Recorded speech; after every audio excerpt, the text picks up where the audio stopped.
இப்படியெல்லாம் பண்ணால் கிறிஸ்தவம் அழிஞ்சிருமா? இன்றைக்கி உலகமே ஜாலியாக கிறிஸ்மஸ் கொண்டாடிட்டு இருக்கும்போது நம்ம இந்தியாவில், குறிப்பாக நார்த் இந்தியாவில் நடக்கிற இந்த சம்பவங்களை நீங்கள் பார்த்துருப்பீங்கன்னு நினைக்கிறேன். மதத்தையெல்லாம் தாண்டி கொஞ்சம் யோசிச்சிங்கன்னா, எதுக்குடா இப்படியெல்லாம் பண்ணுறீங்கன்னு ஒரு கேள்வி தான் நமக்கு வரும். கரெக்டாக? ஒரு கிறிஸ்தவனா இப்படிப்பட்ட காரியங்களை நான் பார்க்கும் பொழுது எனக்கு ரொம்ப கோபம் வருதுங்க. இல்லைங்க, நான் சந்தோஷப்படுறேன். ஒரு கிறிஸ்தவன் என்று சொல்வதில் எனக்கு பெருமையாக இருக்குது. ஏன்னா இப்படியெல்லாம் கூட்டங்கூடி அடிக்கிறாங்க, துன்பப்படுத்துகிறாங்க, என்னென்னமோ பண்ணுறாங்க.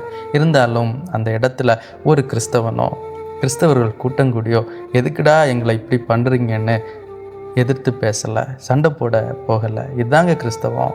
இதைத்தான் இயேசு எங்களுக்கு சொல்லி தந்தார். அப்போஸ்தலனாகிய பேதுரு 2000 ஆண்டுகளுக்கு முன்பு ஒரு வார்த்தை எழுதினார் பாருங்க.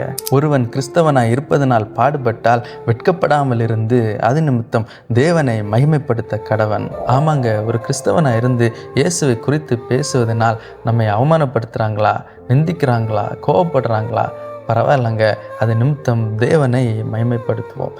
ஏன்னா கிறிஸ்துவ நிமித்தம் நாம் நிந்திக்கப்பட்டால் பாக்கியவான்களாக இருக்கிறோம். ஆமாங்க, we are the blessed one.